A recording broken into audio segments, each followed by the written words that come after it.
Hello, Spinner94 here, today bringing you another Pokemon doubles battle. Today we're against Xerox, I'm just going to say Zod, who's rocking a pretty intimidating team. He got the Landers, Talonflame, Garchomp, and I'm running my usual team. This battle was quite interesting, as I say. I got to show off Wigglytuff a bit more. So let's get on with this battle, shall we? So basically, I'm going to lead off with Wigglytuff and what was the else? Anyway, they're leading off with the Landorus and Talonflame, and I lead off with Wigglytuff and Thundurus. There we go. And of course, I knew the Intimidate was coming out, so of course I wanted to bring out Wigglytuff to activate its competitive. So I'm already at +1, which is pretty nice. So I got the Thundurus to deal with the Talonflame and basically start doing some damage from there, and just hopefully not die. As I say, I'd have calculated for me to be able to live a Brave Bird. You know, a max health Wigglytuff should in theory be able to live a Brave Bird and of course activate the Citrus Berry. So I do manage to live that, just thank God this thing isn't banded, because I'm not living a banded one. And that does a huge chunk of damage and it loses some HP. I'm able to live a Life Orb one, but certainly not a banded. That little extra damage does end up killing Wigglytuff. So the Citrus Berry does pop and it goes for Stone Edge, of course, on the Thundurus, which I did predicted. But luckily for me, my Thundurus has the Focus Sash. So basically, Thundurus is not too bothered about here. So I've got the advantage in place. So it mightn't be the speediest here, but I'm going to hit this thing up with a Thunderbolt and completely destroy this thing. So that definitely is a Scarfed Landorus, because there's no way it'll be able to outspeed me otherwise, I believe. So, and of course, I'm just going to go straight for the Ice Beam, because I'm at a +1, and the other reason I carry the Ice Beam to deal with these down and bloody Landoruses, because they're absolutely everywhere. Seriously, people, use another Pokemon, you'll catch people off guard. So with this Landorus thankfully out the way, he's of course going to go into his Metagross, which I love the name, Metal Loose.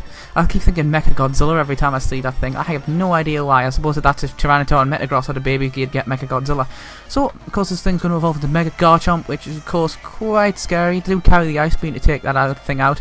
But unfortunately, I knew at this point, Wigglytuff, not the fastest Pokemon, so I'm just going to get taken out. But I'm going to definitely Thunder Wave that Metagross before I go, because just even if you have the Bullet Punch for that priority, there's that 25% chance of you being paralysed. And of course, I don't want you just completely dominating the area.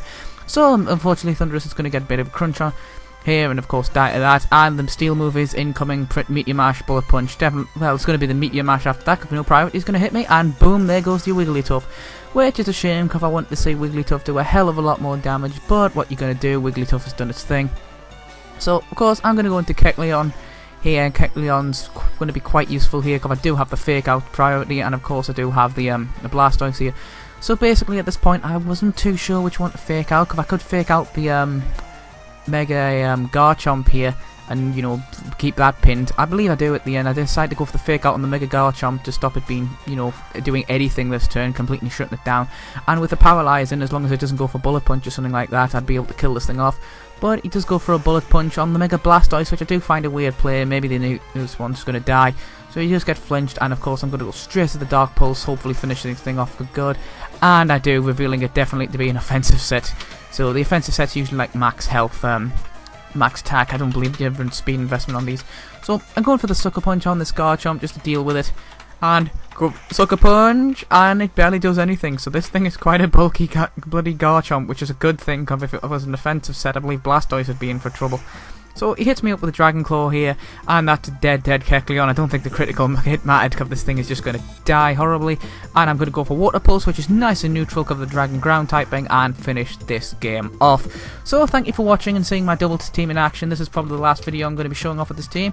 I am Spinner94. Remember to like, subscribe, all that good stuff. And of course, as always, I hope you all have a nice day.